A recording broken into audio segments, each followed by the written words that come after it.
이재명 대통령이 주재한 2026년 과학기술정보통신부 업무 보고 현장 소식을 전해드립니다. 대통령이 들어오는데 일어서야 되나 말아야 되나 막 헷갈리죠. 네?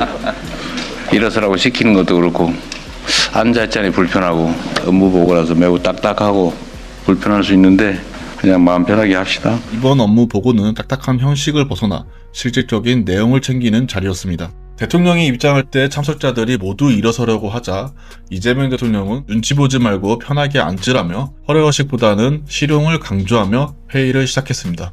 가장 먼저 강조된 것은 과학기술과 인공지능 분야에 대한 과감한 투자입니다.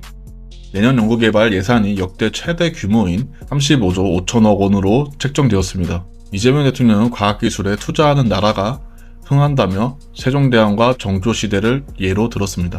과학기술에 투자하는 국가는 흥했습니다. 우리가 뭐 가깝게도 보면 세종이나 정조시대를 많이 얘기하는데 신분 귀천을 가리지 않고 과학기술자들을 중용하고 존중했죠. 특히 이번 보고에서 눈여겨볼 점은 인공지능이 우리 실생활에 어떻게 쓰이느냐 하는 것입니다. 어렵게 기술만 개발하는 것이 아니라 국민들이 피부로 느낄 수 있는 혜택을 주문했습니다. 내년부터 바로 시작되는 서비스들이 있습니다. 세금을 신고할 때 복잡해서 모르겠으면 인공지능이 도와주는 국세정보 상담 서비스가 시작됩니다.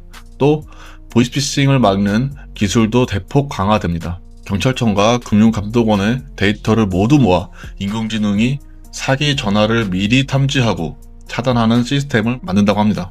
농산물을 싸게 살 수 있는 정보를 알려주거나 어르신들이 키오스크나 스마트폰을 쓸 때 도와주는 인공지능 비서도 개발됩니다. 마치 예전에 우리가 한글을 배우고 산수를 배웠듯이 이제는 전 국민 인공지능을 쉽게 쓸 수 있어야 한다고 강조했습니다.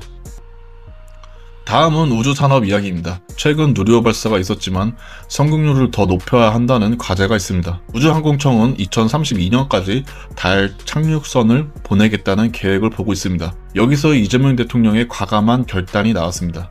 발사체의 기술을 확실히 확보하기 위해 민간 수요가 떠라도 정부 돈을 들여서라도 매년 로켓을 쏘아 올리라고 지시했습니다. 실패를 두려워하지 말고 계속 시도해서 기술력을 쌓으라는 겁니다. 재밌는 이야기도 나왔습니다. 가수 지드래곤이 우주항공청 홍보대사를 맡기로 했다는 소식에 대통령이 직접 관심을 보이기도 했습니다. 네, 지드래곤이 우주항공 홍보대사로 저희한테 해주기로 했는데요. 그래요? 대통령님께서 방문해 주시면 그 기회에 위촉장 또는 임명장을 수여할 수 있을 것 같아요. 저한테 지드래곤을 만날 기회를 만들어주겠다고 유인을 하는 거예요 지금? 가야 되겠는데? 방문 요청은 비서실로 해주십시오. 첫 번째로는 중요한 내용은 바로 개인정보 보호입니다.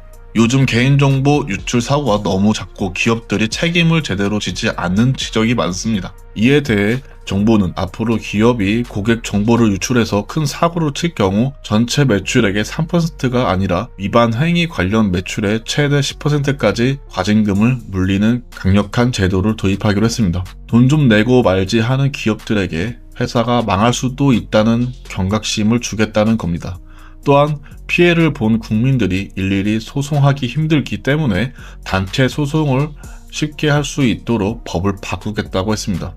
마지막으로 이재명 대통령은 공직자들에게 뼈있는 당부를 남겼습니다. 공무원들의 손에 국민의 죽고 사는 문제가 달려있다며 단순히 승진이나 보직을 탐내지 말고 사명감을 가지고 일을 해달라고 강조했습니다. 과학기술이 발전하면 우리 삶이 편해지지만 그 혜택이 서민들에게까지 골고루 돌아가야 한다는 것이 이번 업무 보고의 핵심이었습니다. 오늘 영상이 유익하셨다면 구독과 좋아요 부탁드립니다.